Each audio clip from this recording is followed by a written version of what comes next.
বঙ্গোপসাগরে অবস্থানরত গভীর নিম্নচাপটি উত্তর উত্তর পূর্ব দিকে অগ্রসর হচ্ছে। এই গভীর নিম্নচাপটির নাম দেওয়া হয়েছে মারুথা।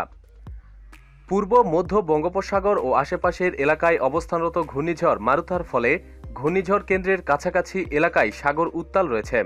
এজন্য চট্টগ্রাম, কক্সবাজার, মোংলা ও পায়রা সমুদ্র বন্দরকে আবহাওয়া দপ্তরের পক্ষ থেকে ২ নম্বর দূরবর্তী সতর্ক সংকেত দেখিয়ে যেতে বলা হয়েছে।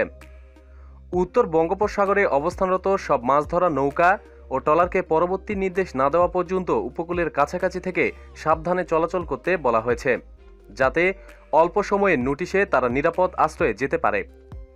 আজ রোববার সকাল ৬টায় আবহাওয়া অধিদপ্তরের সর্বশেষ বার্তায় এ তথ্য দেওয়া হয়েছে।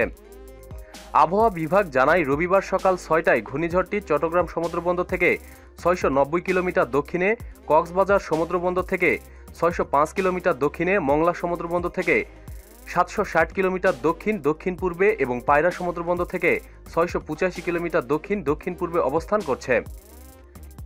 ঘূর্ণিঝড় কেন্দ্রের ৫৪ কিলোমিটারের মধ্যে বাতাসের একটানা গতিবেগ ঘন্টায় ৬২ কিলোমিটার, যা দমকা অথবা ঝোড়ো হাওয়ার আকারে ৬৮ কিলোমিটার পর্যন্ত বৃদ্ধি পাচ্ছে। এর প্রভাবে আকাশ মেঘলা, সাগর কিছুটা উত্তাল রয়েছে এবং উপকূল সহ দেশের কোথাও কোথাও বৃষ্টি হতে পারে। প্রতিদিন সব খবরাখবরের জন্য সাথেই থাকুন এবং সাবস্ক্রাইব করুন। ধন্যবাদ।